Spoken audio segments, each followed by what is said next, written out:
5, 4, 3, 2, 1 and close the brain. Halo semuanya, kembali lagi bersama saya Firman di Ruang Berpikir. Nah, kali ini kita kedatangan salah satu bintang tamu, yaitu sebenarnya dia itu merupakan teman saya sendiri, yaitu Naya Nabila. Halo Naya. Halo Firman, halo teman-teman.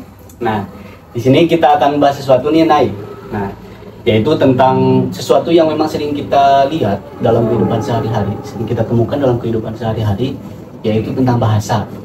Nah, salah satu yang aku ingin bahas itu bagaimana bahasa itu menyampaikan suatu makna yang kita maksud. Wah, Gitu. menarik banget nih. Oke. Emang kenapa tuh? Kamu punya pengalaman apa tuh tentang bahasa itu? Oh iya, aku pernah mengalami sesuatu kejadian di mana aku menyuruh adik aku untuk mengambilkan air dingin. Nah, tapi dia itu malah ngambilnya itu air dingin yang dari kulkas. Sebenarnya yang aku maksud itu untuk mengambilkan air dingin dari dispenser. Nah, itu bagaimana? Menarik banget ya. Jadi kamu tuh sebenarnya ngerasa kalau kata dingin yang kamu maksud sama kata dingin yang adik kamu maksud tuh beda gitu ya? Iya, betul. Oke nih, jadi dari pengalaman yang aku pernah alami itu, aku ada suatu pertanyaan, bagaimana sebenarnya suatu bahasa itu mewakili sebuah makna?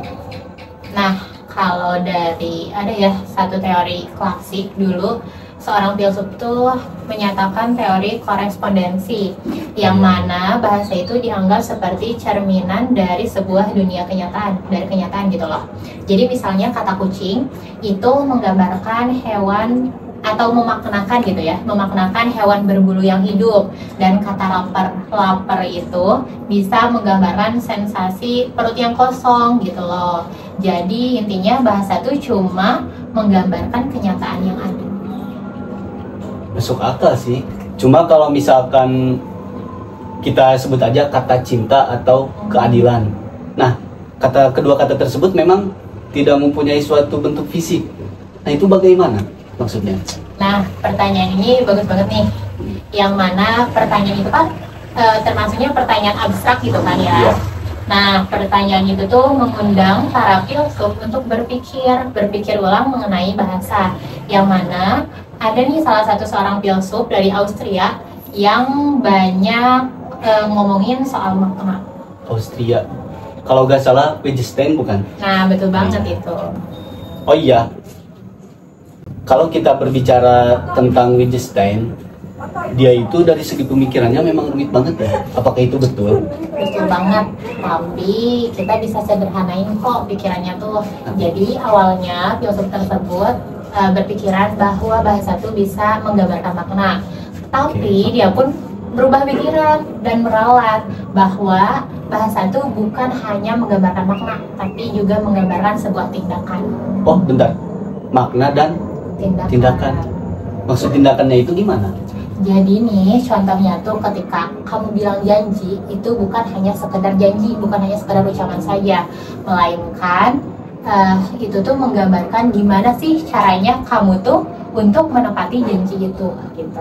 Oh, jadi bahasa itu bukan hanya sekedar bahasa biasa saja, tapi untuk mendorong orang lain untuk melakukan sesuatu hal. Betul banget.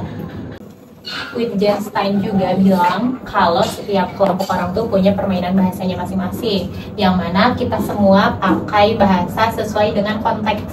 Oh, berarti setiap orang itu mempunyai permainan bahasanya sendiri. Ya. Coba, saya masih belum mencerna nih, bagaimana contohnya? Boleh? Jadi gini ya contohnya, misal seperti kata solid dalam sebuah band, Ya. itu bisa berarti kompak. Tapi kalau semisal kata solid digunakan dalam marketing atau pekerjaan, itu bisa dimaknai dengan kerjasama. Iya sih, betul banget ya.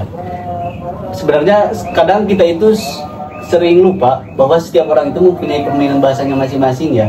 Iya. Jadi ya gitu, bisa mempengaruhi suatu pemahaman bahwa tentang makna yang memang disampaikan kepada orang lain. Nah, betul banget. Kadang juga kita tuh berdebat bukan karena beda pendapat, tapi karena memaknai sebuah bahasa itu secara berbeda. Oh iya ya.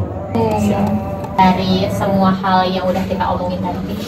Nah, ada 3 hal penting yang bisa kita pelajari. Yang pertama itu kesalahpahaman itu wajar. Karena kan setiap orang tuh berbeda dalam memaknai sebuah kata.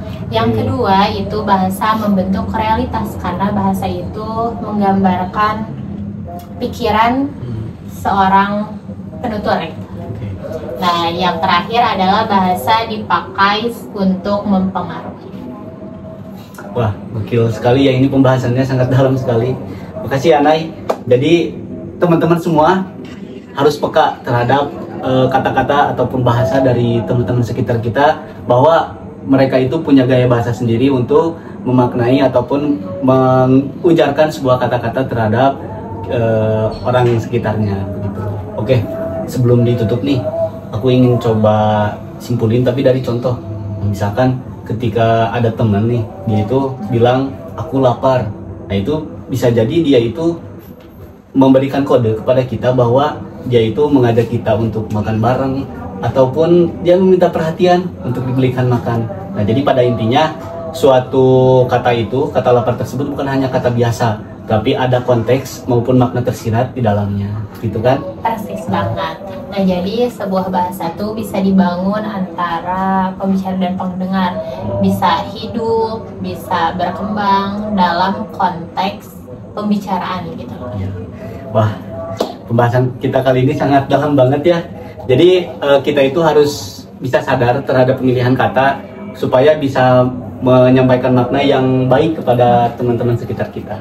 Baik banget ya tadi pembahasan kita pada hari ini. Seru banget sih. Betul. Nah, bagi teman-teman yang punya pengalaman lucu, boleh share ke Instagram saya pribadi @firmanhidayatullah ataupun ke Naya.